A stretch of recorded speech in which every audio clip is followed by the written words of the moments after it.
pas obligatoirement repartie pour un nouveau challenge. Et puis j'ai Anna, une maman d'école, une amie, qui m'a parlé d'une offre de poste au sein d'une filiale de Rallis qui s'appelle Eurasolis. Ça m'a parlé le côté transition écologique, environnementale, avec l'accompagnement des agriculteurs dans le déploiement de centrales photovoltaïques. Je suis présidente de l'association des parents d'élèves de l'école Barthou à Jurançon et du coup Marie-Laure est devenue la trésorière de cette association. Donc une sorte de petit travail ensemble bénévole. Et j'ai tout de suite pensé à Marie-Laure. Je lui en ai parlé, je lui ai décrit un petit peu l'entreprise, je lui ai décrit l'organisation, le projet.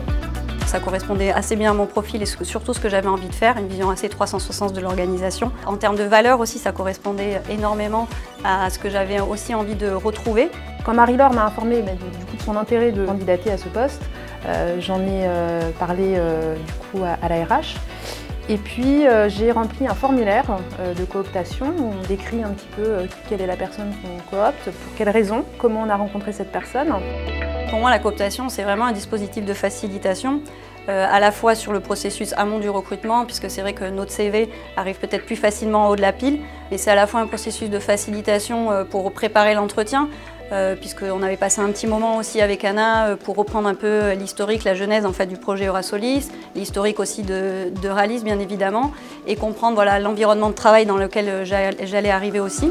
Au niveau du CV, on voit très vite les compétences de la personne, mais moi ce que je sentais en plus, c'était ce côté savoir-être que je connaissais de Marie-Laure et qui pouvait très bien correspondre avec les personnes qui travaillent chez Eurasolis, avec les valeurs d'Eurasolis. Donc ça, je pense que c'est un atout de la cooptation en termes de ciblage du recrutement. Et puis ça a permis aussi, je pense, pour l'équipe d'être en confiance avec mon intégration, puisqu'ils identifiaient eux aussi Anna au sein du pôle agricole. Le fait que la cooptation soit bien passée et que je la vois s'épanouir dans le travail, eh bien, moi ça me rend fière. Donc, non seulement j'ai gagné une collègue sympa, mais c'est aussi effectivement une copine. Alors je dirais qu'il y a un inconvénient, c'est que du coup maintenant quand on se voit entre copines, on parle beaucoup boulot.